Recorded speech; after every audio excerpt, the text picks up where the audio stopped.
Here's an unused player statistics menu. It was most likely going to be at the end of the game. It would just show you the arts you've learned, items you've obtained, battles that the characters fought in, and I'm not sure why it wasn't used. It looks like it's completely functional, but I was able to find this within the debug menus, and clearly it wasn't translated. But after this menu's over, it just automatically goes back to the title screen.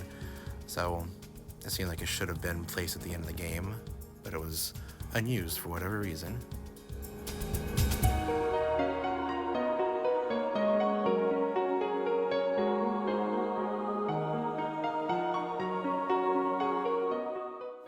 And this here is going to show the hot springs when you try to peep through the hole. That's the normal text box you'll see when you're in the hot springs the normal way. But using the option to move Lang wherever I want, I moved him up there on the town map instead of the hot springs map that it takes you to. And for whatever reason, it's different from what you would normally see. So there's 3 completely different dialog boxes that can pop up whenever you look through the hole. There clearly 2 of the 3 are unused, since you can't normally pop Lang over there like I do. So there's the regular Tanza map, and then the Tanza event map, which is this one, and then the actual hot springs map for Tanza. So not sure why there's 3 different translations, or even if the Japanese version had 3 different things like this too, or if they just translated it oddly like that. Now this is without a doubt one of the weirdest discoveries that I made. It's a map that you can teleport to in the debug menus that has glitchy character models.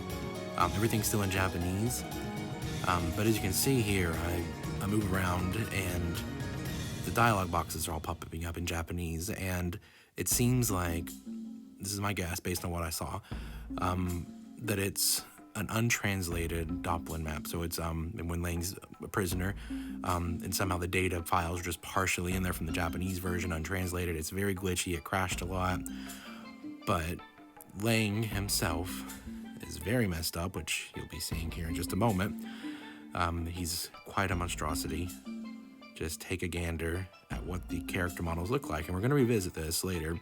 But here is what he looks like in this map.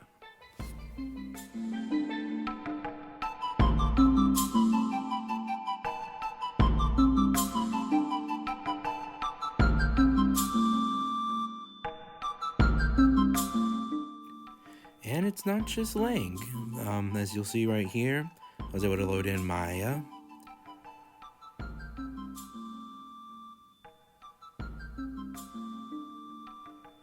Two versions of Maya, oddly enough. I'm not sure why there are 2 versions. There's Bubba.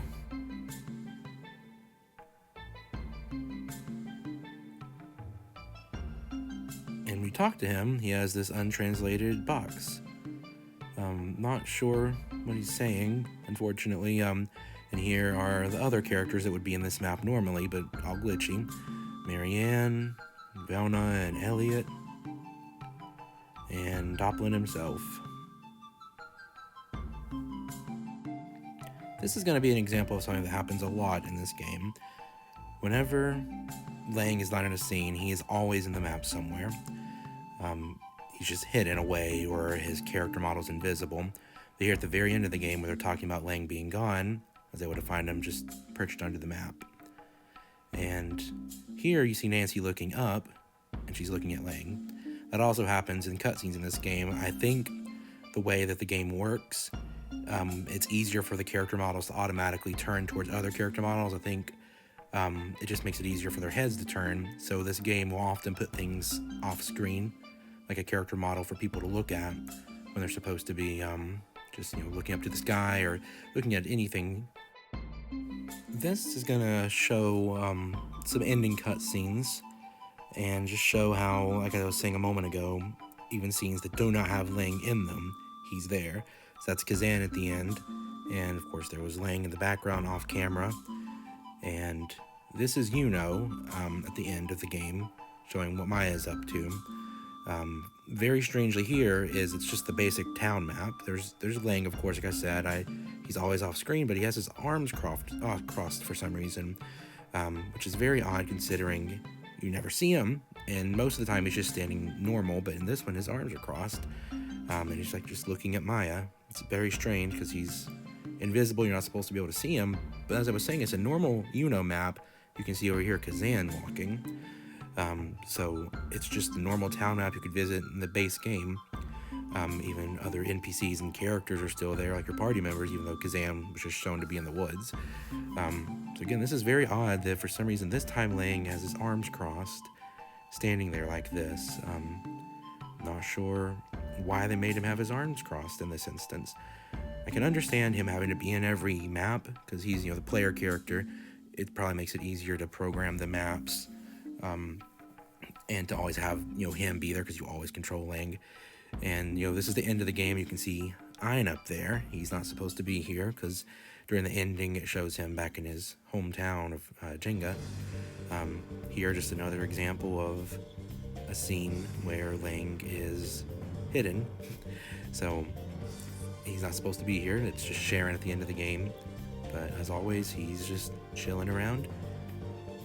And it's just another example here. In a moment, you'll see that Lang is just under the map on this part of the ending.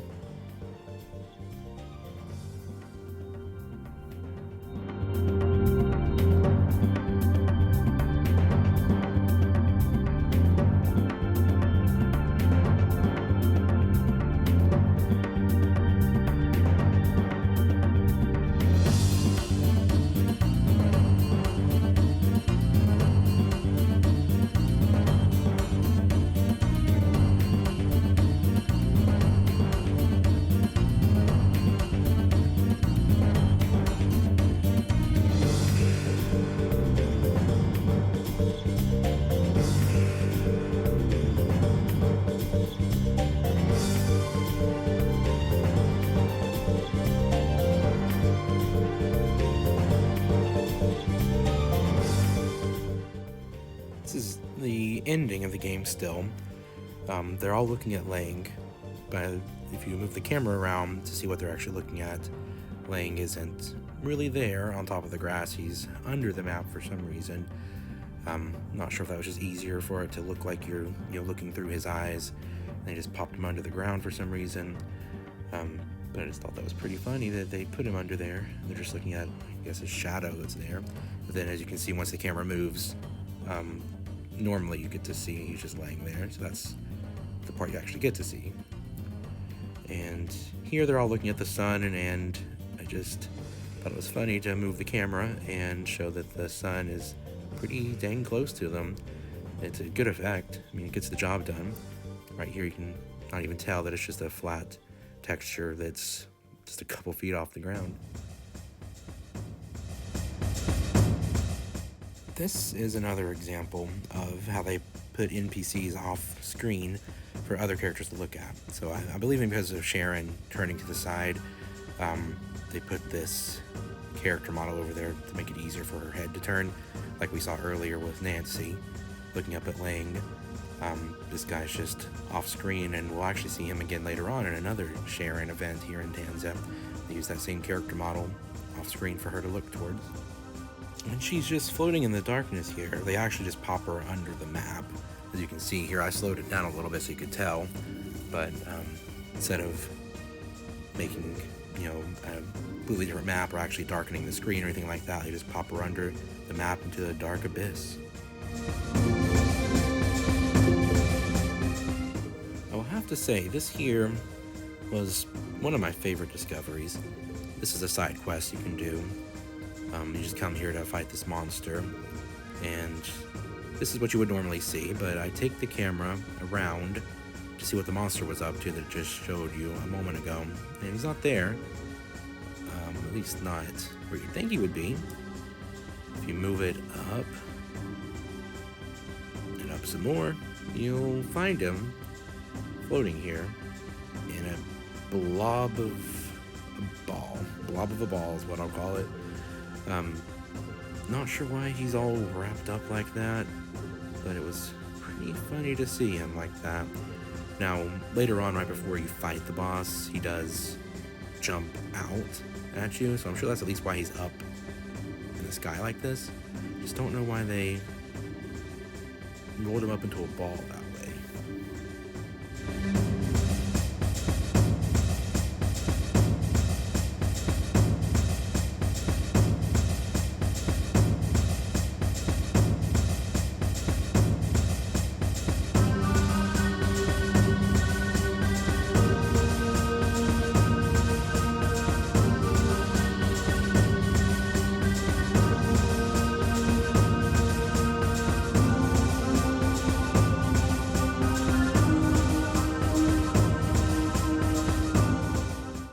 Alright, now back to Tanza for everyone's favorite hot springs.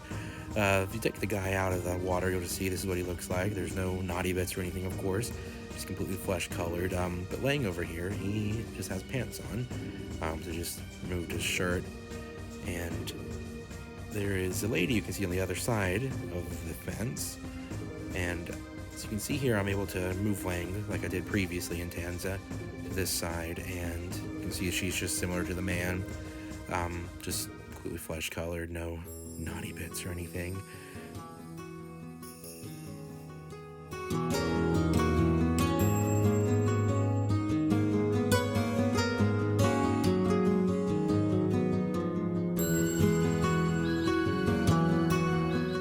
This is another one of my favorite discoveries. It's an event where Maya and Sharon and Kazan are all in the hot springs as well. And if you move Ling over here like this, you can actually talk to Maya and Sharon, which is odd. This is completely unused. You never get to talk to them. So there's no need for both of them to be saying anything at all. And the scene that's about to happen here is Kazan and Lang peeping through a hole in the fence. There's a lot to take in on how this scene's done, so I'm really excited to share it with everyone. So this is the scene that would start if you just talk to Kazan normally. You can see Kazan's just similar to Lang, so has his pants on. They just made the character model shirtless. Moving the camera over, you can see Sharon and Maya are now in place. But Maya looks pretty messed up, if you can't tell. If we bring the camera in closer, you can see that it's Sharon's sister's model over here, just without the back of her head. There's Maya's head, and we're going to see why in just a moment. But this is only Maya's head, and it's Sharon's sister with the back of her head gone.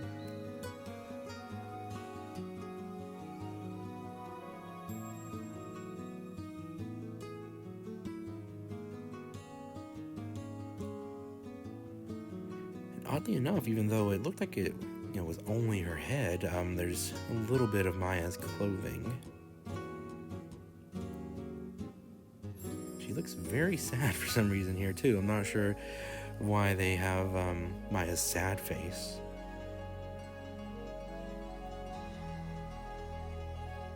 Just to get a better look at what they did here.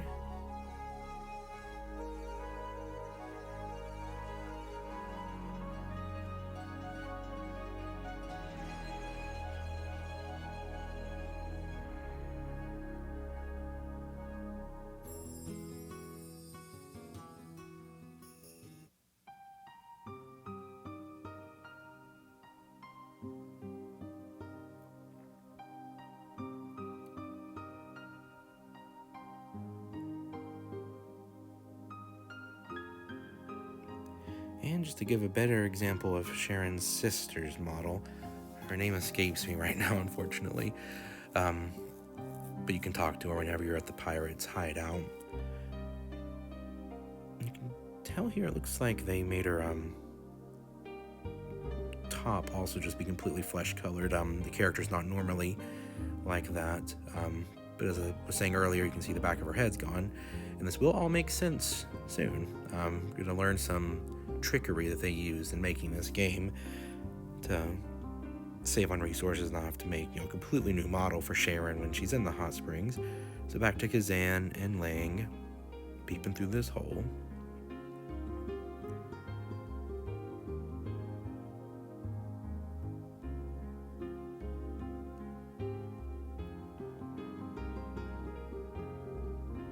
here you can see they just put this whole filter around the screen.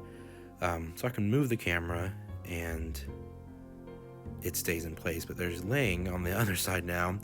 But to help with the illusion that Kazan's further away, they actually made his model smaller. It's pretty funny how they did this. I mean, it looks perfectly fine at the angle that they want you to see in game, but they really just shrunk his model down to give this illusion. See, again, it looks just fine when you're looking at it the normal way.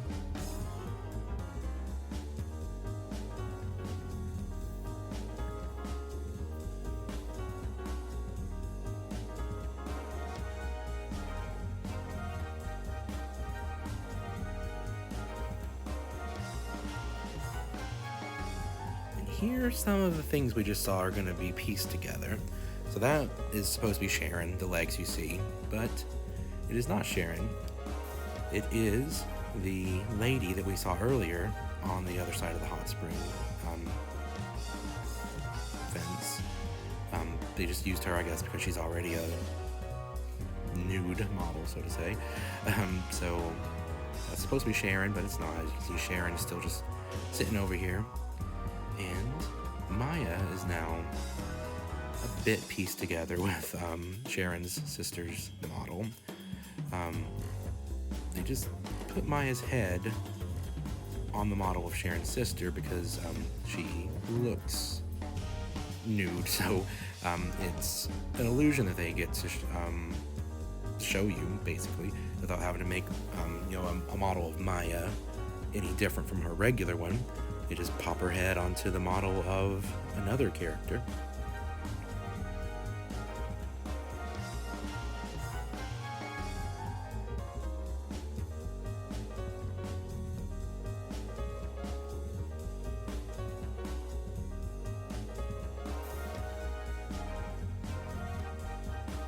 See, it looks just fine right here.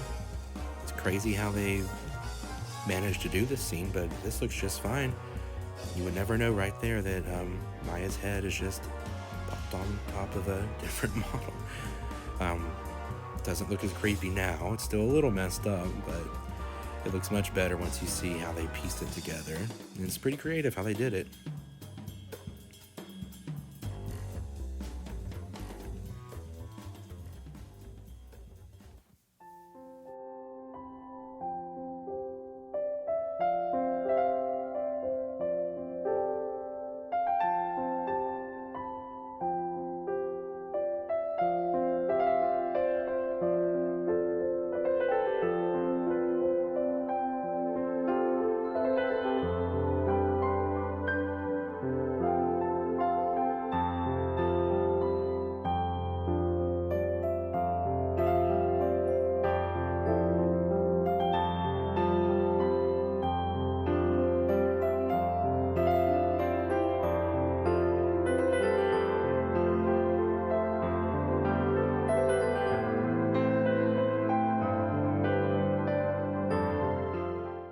Now, using the debug mode, you can summon in various characters and objects and so on. You can also summon these little things you see here, those orange objects.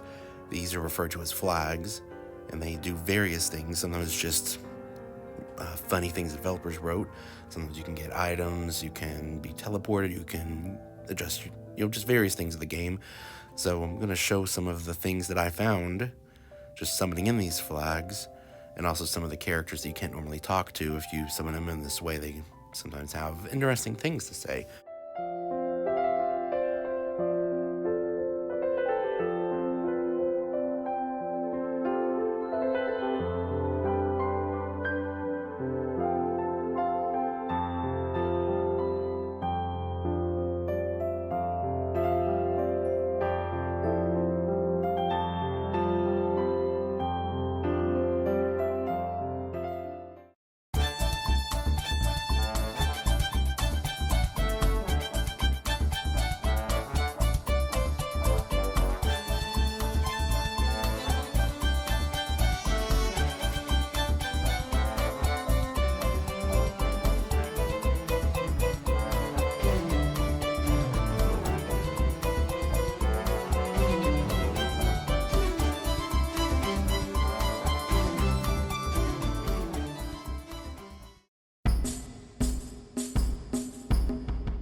this is undoubtedly one of my favorite discoveries that I made. This map took a lot of trial and error to get loaded into. Normally, if you teleport into it from the debug menu, it doesn't allow you to move. It just keeps flashing the camera in various ways, and unfortunately, there's just not much it allows you to do normally. But I was able to fiddle around enough to move around and find some very strange things in this map. It's all still in Japanese, as you can see. There's the mountain Morgues, and you can talk to them, and they interact with a little deer. And I'm not really sure what the purpose of this map is. Clearly it was meant to, maybe as a test of some sort. But just watch and see some of the interesting things I discovered in this map that took a lot of hard work to get into.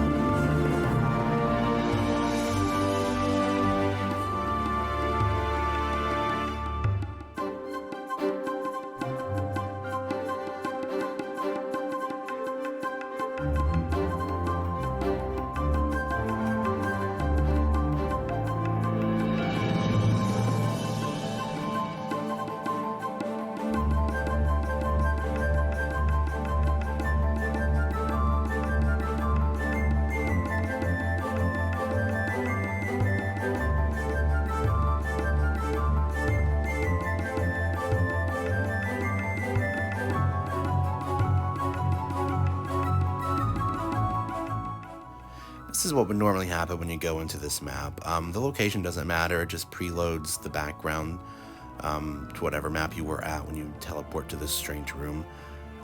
See, normally, if you try to move, it just pops right back, the camera moves around. But I was able, as you just saw, to actually get it to work.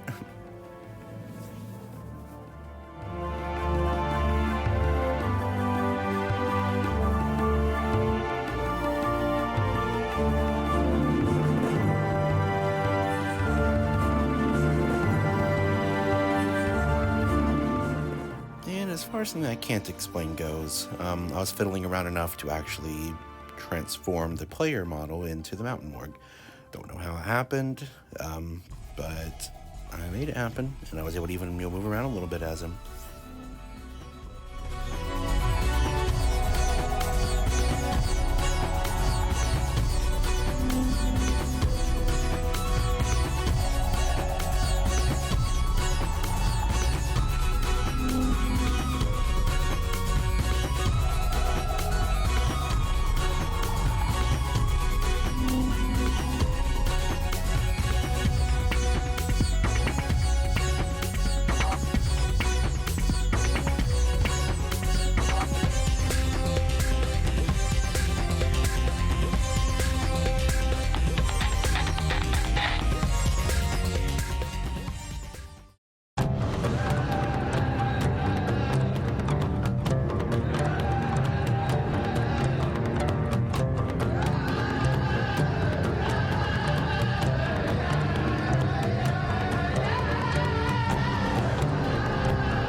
Moving the camera under the map right here reveals a very odd structure.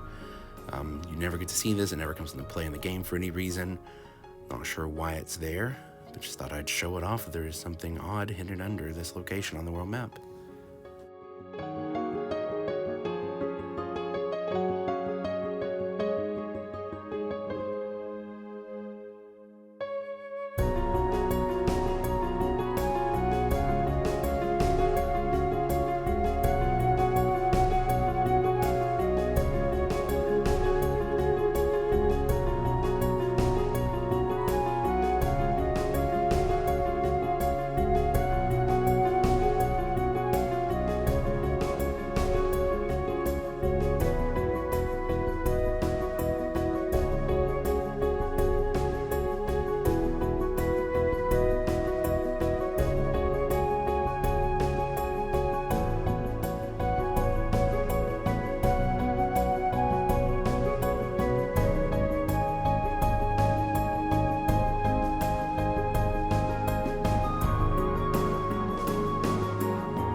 In this particular instance, if you move the camera around whenever you buy a drink from this bar, it shows Lang's eyes are not detailed. They're just kind of like a light blue color for some reason.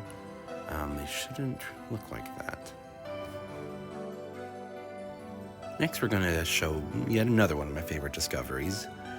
This is when you go to Cravia for the first time and you have to go back to get the pass before they actually let you through. But as you see, I just moved Lang right through the doors anyway, and it actually brings you to the town, but it's not like it normally will be when it actually lets you go in normally. Mostly it's just tests for the guild, so you can just see right here that this whole version of the town was made just to test guild options. There's a couple NPCs around too. Mostly it's empty though, and those NPCs say what they would normally say when the town is actually accessible, but a couple of them actually say things that are unique to only this version of the map. So just take a look at some of the things I found.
As I stated before, even scenes that don't have Lang in them still have him somewhere on the map. He's just either under it or he's invisible.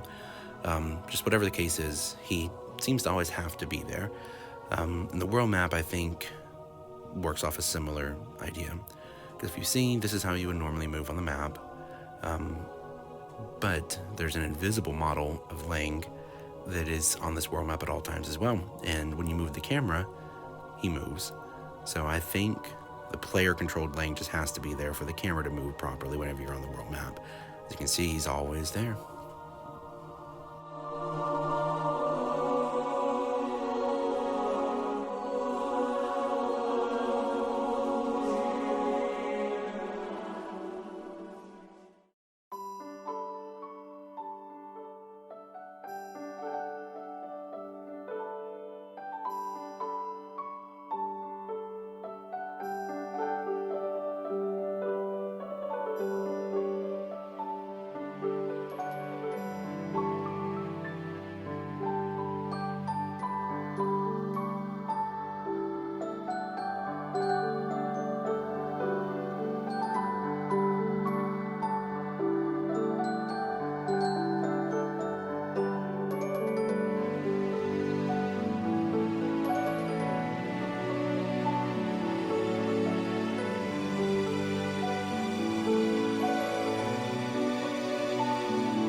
This next part, without a doubt, is the weirdest discovery that I found. It's a completely unused minigame, is the way that I would describe it. you summon the flag and you talk to it, and it summons a skeleton, and you press buttons to try to dodge his sword. It says nice. I unfortunately never made it past dodging it twice like that. And if you just button mash during this part, it actually says chicken instead of nice. If you try to time the buttons presses correctly, it'll give you points, as you can see. But no matter what I did, I could never make it past just 2 swipes of the skeleton sword. I don't know what this could have ever been used for in the game. It's extremely weird. When I found it, it was just completely blindsided me because of how strange it is. And after this minigame, as you've probably seen, Lang is all ghostly because he's died. Clearly, even up there says, like you're screaming about him, and then it says game over. Of course, you don't really get a game over, but then you're all ghostly and transparent for some reason.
So Kazan and Galvin just left this scene to go drink together.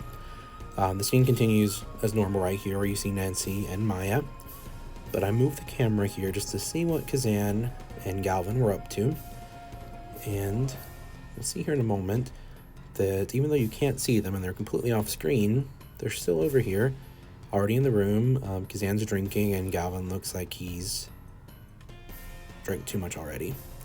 So this was interesting enough because it's off screen and you can never actually see this.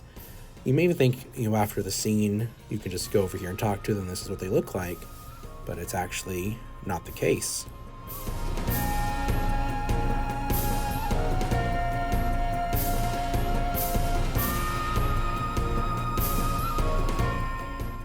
Now the scene is over, and I came over here as Lang. As you can see, they're in completely different positions.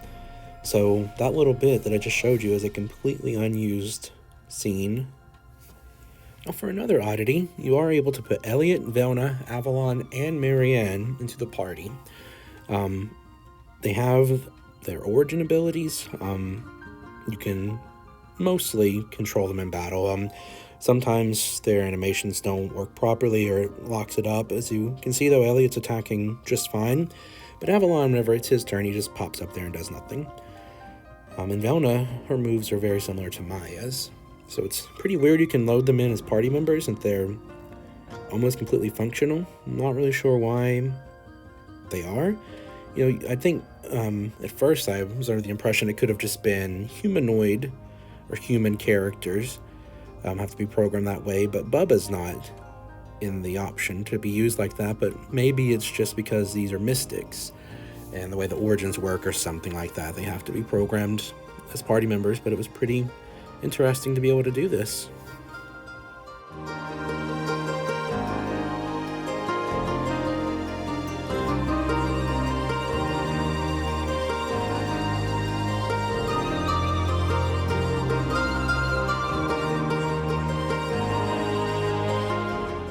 Now with Marianne, there is something a little different whenever I use her in battle, so I'm going to actually let you listen to hear what's weird.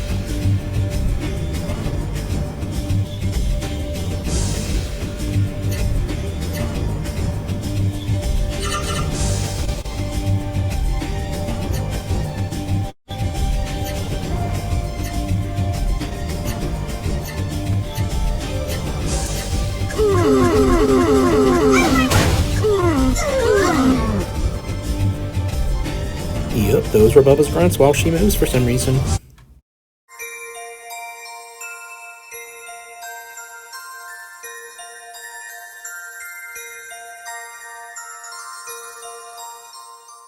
For this next part of the video, I'm going to show screenshots I took, mostly of things that just didn't quite warrant a whole video or a whole clip dedicated to them.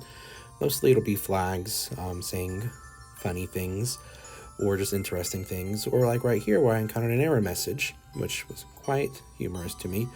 There was no way to get past it even. And this was another oddity I found. I don't unfortunately really know Japanese, but translating these images through an app looks like it's, for whatever reason, just telling the story of Legaia 2. Don't know why it's in there. It's describing Lang leaving from his hometown to go get the Aqualith back. I really don't know why it's written here, but it was a pretty interesting find to see that someone just wrote out about the first half of the story. Just put it in the game where it'll never actually be seen. And this next one was just a funny flag for debugging the hot spring events, just liking that they wrote Tiki Hot Spring on it. And this next one's another funny one. I love that this game has so many of those little funny flag moments like that. So I'm about to wrap up my video here. Those of you that have watched this, I want to thank you so much. I'm not the type to usually do these kinds of videos, and it probably wasn't the most entertaining that it could have been, but I appreciate anyone that gave me even a little bit of your time, because this game does not get enough love. It means a lot to me, and I really, really enjoy this game a whole lot. So once I found I had this really in-depth debug mode, I knew that I had to do what no one else probably ever has. Just do my best to work through it and find what I can find and share it with other Legaia fans. The end is going to show some test rooms that I found where it's the origin spells. So you could actually just load into these maps and it's just all the origin abilities. So I did add all the clips from those test maps. That's how the video is going to end here. I really, again, hope everyone enjoyed it. I'll leave it at that, and thank you guys so much for giving me some time. I hope the video was entertaining and that you guys take care. Thanks so much, guys.